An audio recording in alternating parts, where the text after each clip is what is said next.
Hello everyone, welcome to my YouTube channel. In this video, we are going to discuss some very important PYQs of Republic by Plato. So without any further ado, let's get start the video.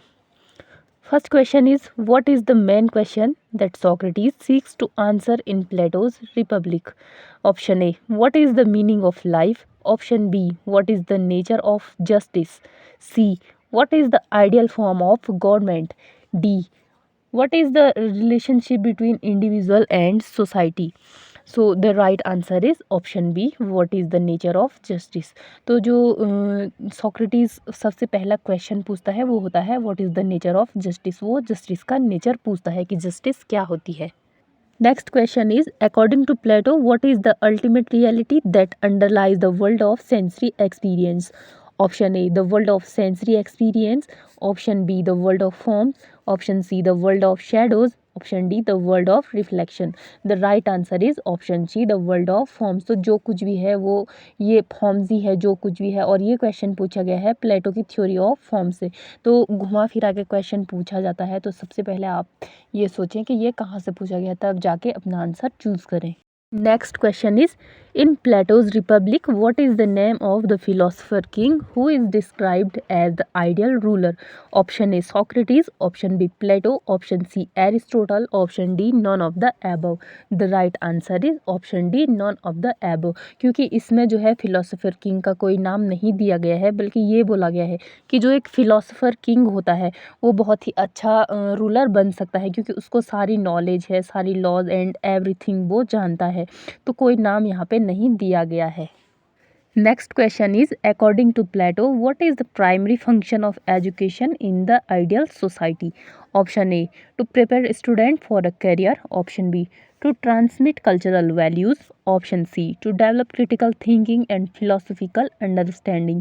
Option D, to promote social mobility. The right answer is option C, to develop critical thinking and philosophical understanding. तो इस question में पूछा गया है कि जो एक ideal society होती है उसमें एजुकेशन की सबसे फर्स्ट प्रायोरिटी क्या होती है, कि पहला कार्य उसका क्या होता है. तो जो एक आइडियल सोसाइटी होती है उसमें एजुकेशन का फर्स्ट गोल होता है कि जो लोग हैं उनमें जो है क्रिटिकल थिंकिंग और फिलोसफिकल अंडरस्टैंडिंग को वो जो है डेवलप करें, कि उनमें जो है फिलॉसफी की अंडरस्टैंडिंग हो और क्रिटिकल थिंकिंग रखने की क्षमता उन लोगों में होनी चाहिए. Next question is, in Plato's Republic, what is the term used to describe the process of enlightenment or awakening to the true nature of reality? Option A, anamnesis. Option B, catharsis. Option C, epiphany. Option D, illumination. The right answer is option A, anamnesis. तो इसमें पूछा गया है कि जो reality के प्रति हमारे अंदर एक आत्मज्ञान जानने की जो एक फिलोसफिकल भावना जो उत्पन्न होती है, तो उसको जो है कौन से टर्म में डिस्क्राइब किया गया है.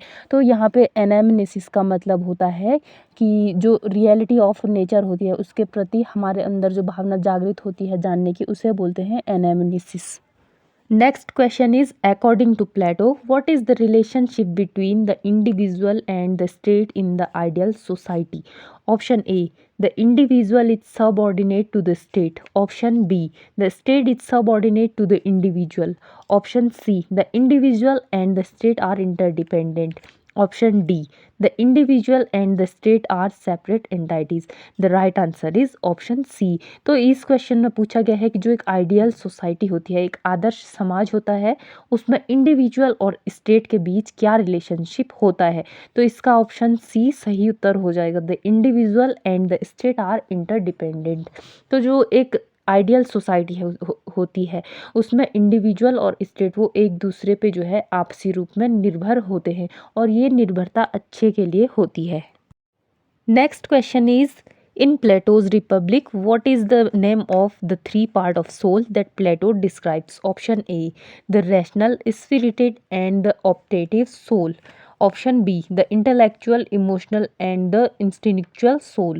Option C, the logical, emotional and the sensual soul. Option D, the cognitive, affective and cognitive soul. The right answer is option A, the rational, spirited and the optative soul. तो जो प्लेटो है उसने जो है Republic में उन्होंने जो soul होती है उसके 3 पार्ट्स को बताया है. तो इसमें उन्होंने 3 पार्ट्स कौन कौन से हैं जिनको बताए हैं, तो option A, rational soul, spirited soul and operative soul.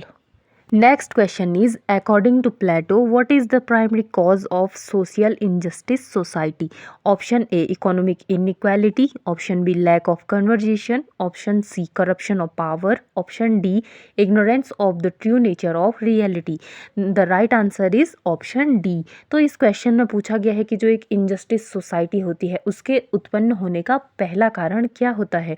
तो इसका ऑप्शन डी राइट आंसर है, ignorance of the true nature of reality. तो जो एक इनजस्टिस सोसाइटी के लोग होते हैं वो रियलिटी के ट्रू नेचर को जानने की बजाय उसको इग्नोर करते हैं, तो इस वजह से एक इनजस्टिस सोसाइटी पैदा होती है। Next question is, in Plato's Republic, what is the term used to describe the ideal society that is governed by philosophical king? Option A, utopia. Option B, dystopia. Option C, Callipolis. Option D, aristocracy. The right answer is option C. तो इस question में पूछा गया है कि जो एक ideal society होती है जिसको कि एक फिलोसफिकल किंग के द्वारा चलाया जाता है, तो उसको जो है प्लेटो के रिपब्लिक में क्या नाम दिया गया है, कौन सा टर्म उसके लिए यूज़ किया गया है। तो उसको बोला गया है, उस आइडियल सोसाइटी को बोला गया है कैलिपोलिस, और इस सोसाइटी को चलाते हैं philosophical king. Last question is, according to Plato, what is the ultimate goal of human life in the ideal society? Option A, to seek wealth and power. Option B, to seek knowledge and wisdom. Option C, to seek happiness and fulfillment. Option D, to seek spiritual enlightenment and union with the divine. इसका right answer हो जाएगा option B, to seek knowledge and wisdom. तो इसमें पूछा गया है कि जो एक आइडियल सोसाइटी होती है उसमें जो है क्या पर्पज़ होता है ए ह्यूमन लाइफ का, तो उसका पर्पज़ होता है नॉलेज और विजडम को प्राप्त करना, उसको खोजना। तो आज की वीडियो में बस इतना ही, and please don't ignore these questions क्योंकि सारे क्वेश्चंस बहुत अच्छे हैं, इनको एक बार एनालिसिस ज़रूर करें। और नेक्स्ट वीडियो में हम डिस्कस करेंगे फेमस क्रिटिकल लंजाइनस के ऑन द सबलाइम के PYQs को। और अगर आपको मेरी वीडियो अच्छी लगी और आपके लिए ये वीडियो हेल्पफुल रही तो प्लीज़ वीडियो को लाइक ज़रूर करना, कमेंट करना और मेरे चैनल को सब्सक्राइब करना। और मिलते हैं नेक्स्ट वीडियो में। Thanks for watching.